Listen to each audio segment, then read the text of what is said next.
La tecnologia informatica offre nuove opportunità per far dialogare istituzioni e cittadini.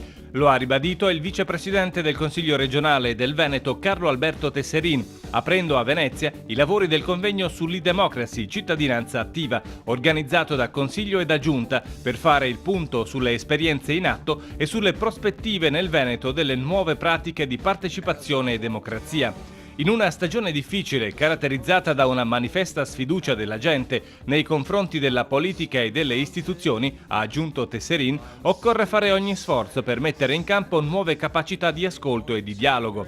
Il Consiglio sta sperimentando questa possibilità con due importanti documenti consultabili in rete, il Programma regionale di sviluppo e il Piano territoriale di coordinamento, sui quali categorie, enti locali e cittadini possono esprimere giudizi e contributi.